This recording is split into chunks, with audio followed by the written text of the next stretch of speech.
All right, hey, after the run. It's Tyler, and the summer has concluded, and I hit my goals. I lost 20 pounds, and now I'm moving into the harder part of the year where, with holidays coming up, winter, it's harder to get out to exercise, it's harder to eat healthy. And so I wanted to make sure that I'm on track to keep my health goals and to reach my exercise goals for the year. And one of the things I did this summer was I used ChatGPT to help understand situations a lot better. And so I wanted to show you kind of what I do in real time as I seek solutions for moving into this last third of the year for me, that traditionally is the hardest time of the year to lose weight and to meet exercise goals. I wanted to show you kind of how I'm creating a plan. So let me hop over here and show you. Here we are in ChatGPT. Now, before we get into ChatGPT, what I typically do is I've found that ChatGPT responds really well to me describing the situation. And what I do for that is I take my phone and I talk into it and I do an audio file where I say, this is my situation, this is the context, this is what I want to accomplish. Then I take that text file and I upload it to this app. This is a free app that I just downloaded. It's called Vibe. And you just hit the transcribe button, it gives you your transcription. So I've already done that. And then I can just take this transcription, come over to ChatGPT, and paste it in. Now, if you have anything that supports like research documents or anything else like that, then you can add that as well. Well, for me, I have this, I keep track of my health here on a spreadsheet. So I took this spreadsheet and I simply exported it as a Excel sheet. So I've already done that and put that in a folder. So what I'll do is I'll simply take that file and I'll upload it as a file. So I need to go to, let's see here, after the run, and I'll take this health document right here and I simply will upload that. So now it has that sheet, my context, my questions, and then I just hit enter. Now the cool thing is it will take a minute to kind of process this, and then it's going to give me ideas. And what I found in the past is I go back and forth with ChatGPT. So it'll give me some things to think about, and then I'll ask follow-up questions. But this helps me understand any situation better, whether it's my health or my workflow or how to publish videos or how to improve things at work. And so I love it. Now, while it's analyzing, if you do this, you can kind of see what it's analyzing, which can be really interesting. Just sometimes it takes a while to go through that process. And so I like to see how it's processing things. But look, we've already got something here. So here's what the spreadsheet shows. Starting in January 1st and going to December 30th, started at 285 pounds. Current weight is 254 pounds. So the lowest weight, the highest weight, my average weekly weight loss is just over half a pound. Cool. I didn't know that. So for the year, I'm losing almost a pound a week, which, no, not almost a half a pound a week, which would give me about 30 pounds a year. That's great. You've lost 31.4 pounds so far this year, very close to my 35-pound goal for the year. So I only have, 3.5 pounds left to hit my goal for the year. At your rate, so this was one of the questions I had is, at my current rate, am I going to lose enough weight to hit my goal? And should I do anything to improve that? And then I also had some questions about running a marathon or a half marathon with my daughter in November. Am I getting into good enough health and fitness so that I can actually help her PR? So what it's telling me is by November 10th, this is right before the race. It says I'm expected to lose another 5 to 6 pounds to get down to 248, 249. That was my goal, was to get under 250 by time of the race, and it says I'm on track to do that. If I continue to lose a few more pounds at the current pace, by the end of the year, I'd get down to 244, which that's a 40 pounds of weight loss in a year. That's pretty solid. I'm really happy about that. I feel a lot better and I'm glad. Next steps. If you'd like, I can dig deeper into correlations, how fasting days, no sugar days, cardio, and gym visits align with weight drop. I definitely want to do that, so I'm going to say yes. Plot trends to visualize your progress and show if your weight loss is accelerating. I don't know if I need that as much. Estimate race readiness by comparing your current training pace. So do you want me to run the correlations next? I'll just say yes. Okay, so it's going to remember those other things that it wants to do. So after we go through these correlations, then it's going to ask me, do you want to do this next thing? I'll say no, and then it will take me to the next one after that. And that's really what I wanted to understand today. And so ChatGPT is really helping me already. So habit impact on weight change. So these are things that I tracked on my spreadsheet. So by uploading my spreadsheet, it knows I prioritize cardio, gym, days where I have no snacks, no sugar, fasting days, and sleep logs. So what it shows as far as correlation on weight change, cardio is actually, which is crazy because most people say cardio doesn't help you lose weight, but for me, it's been the highest positive correlation. A 0.12 correlation. Gym workouts is the second highest correlation. Not having snacks is the third highest. No sugar, which impacts a lot of these other things, so it's not taking that into account. Fasting doesn't seem to make a big difference, probably because I do it every day. And sleep log, that's interesting that the overall score, weekly score, doesn't matter as much. So as long as I'm working out and not having a lot of snacks, I seem to be losing weight. So the takeaways here, the exercise, cardio, gym shows the strongest link. Food habits don't share a clear direct correlation, but they may help. There's definitely, I think, diet is more important than exercise. But it's interesting because maybe I'm doing those things anyway. So the thing that varies the most is the amount of exercise. Sleep and score weren't strong predictions, though they're still important. All right. So now would you like me to plot the trends? Um, Maybe I should do that anyways. Let's go ahead and say sure. I don't know this. Sometimes when it plots things out or makes images, it takes forever. And so I'm not sure if I want to do that. Now, I've never seen ChatGPT do this where I have a response one and a response two. So I'm kind of excited to see what's happening. Oh, it's two different charts. So we've got a weight trend with cardio and gym days, so seeing the kind of the correlation there. And then a weight trend with, okay, so similar thing. Oh, and it's because I didn't track a lot of the data in here because I wasn't losing weight. So you see, for the first several months of the year, I didn't do much. And then this summer, pretty consistent weight loss.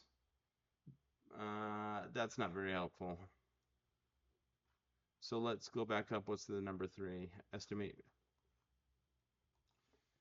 Can we move on to estimating race readiness? If the race were today, what do you predict my time would be? What time am I on pace for November? And what do you think I should do to better prepare for this race? All right, so it looks like it's still analyzing. So we're just preparing our next prompt while it's thinking. And I love this as a strategy in ChatGPT is be looking ahead. So now it's giving me this weight trend with cardio and gym days. Here's the visualization, blue dot, red dots, green dots. It's just, I can't make much sense of this. This isn't helpful. You can see steady downward progress with clusters of cardio and gym days aligned with sharper drops. Do you want me to now project your half marathon pace and finish time?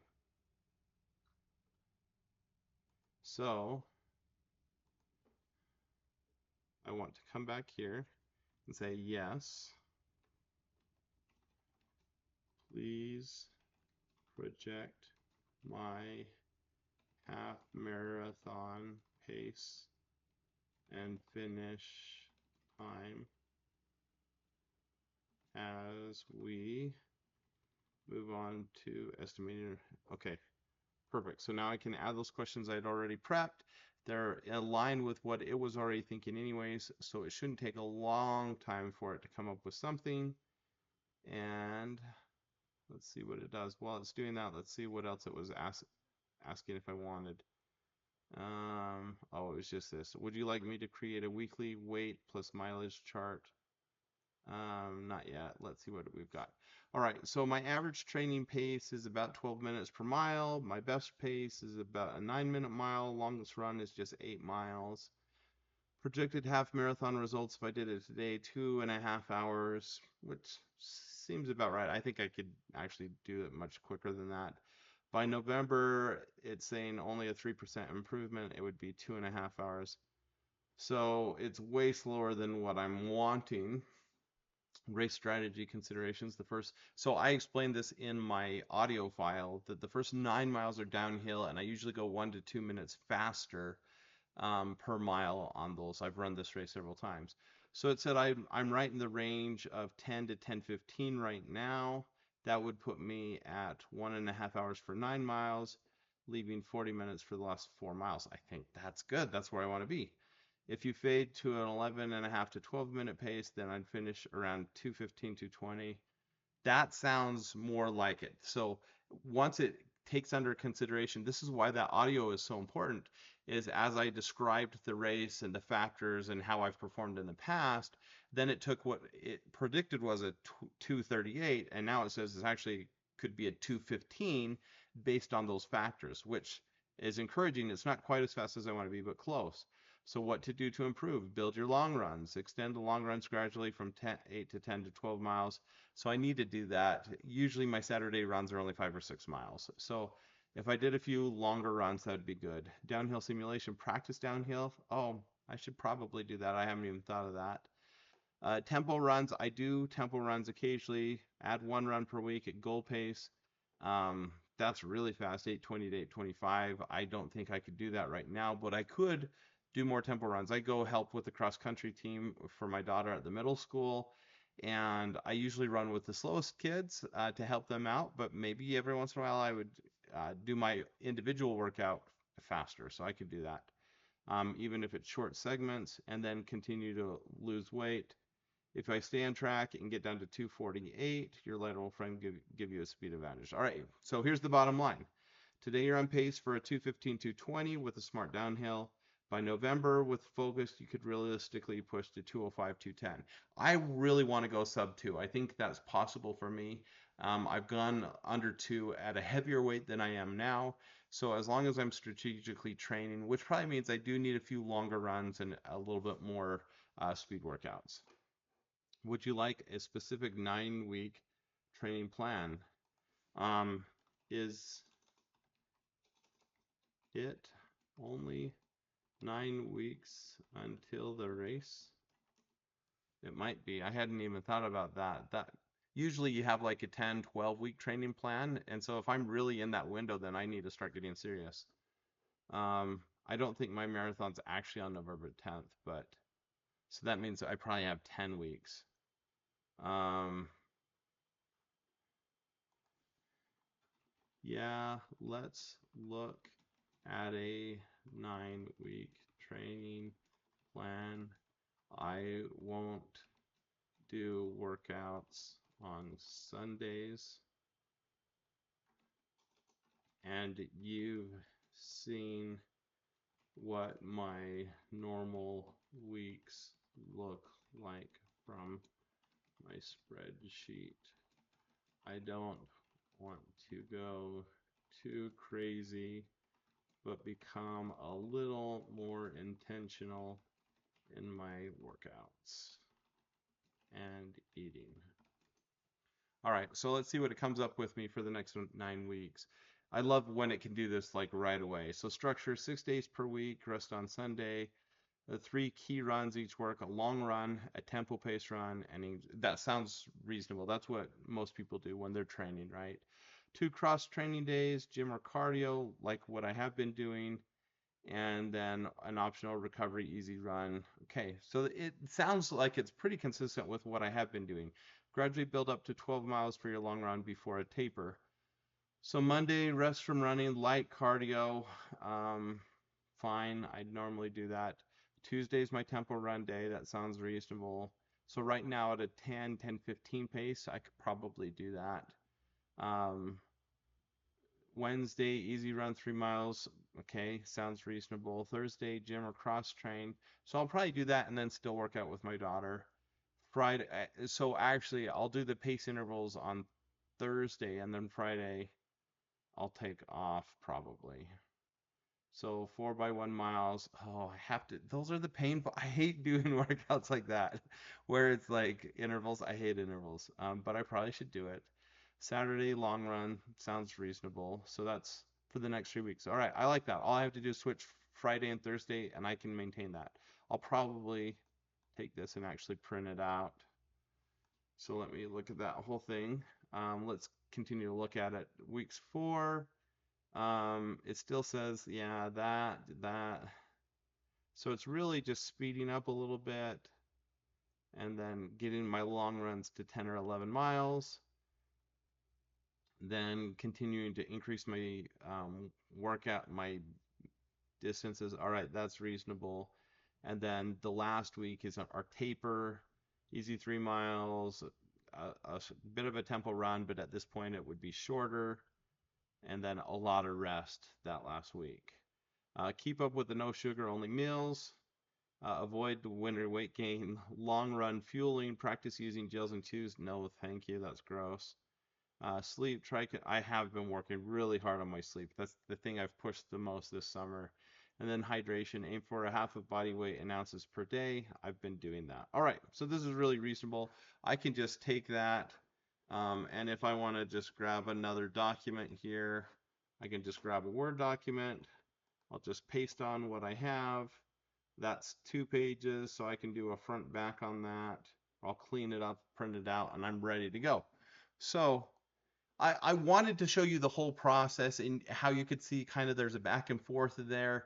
I love ChatGPT for this kind of stuff. I've used it to write research papers, working on books. I've used it for advice with different health things that I'm going through. I've used it to help me put together publication schedules for different channels and things that I'm working on. It's really amazing right now. ChatGPT, I really think, well, and any kind of AI model is radically going to transform our world in the next 3 years. And the sooner you can start doing the kinds of things that I'm doing right now that I walked you through today, the better off you'll be because it really can get you ahead faster. Even this morning, I was just doing menial work, typing in information into a spreadsheet. I found a way to have ChatGPT help me with that, and it cut down my time by 80%.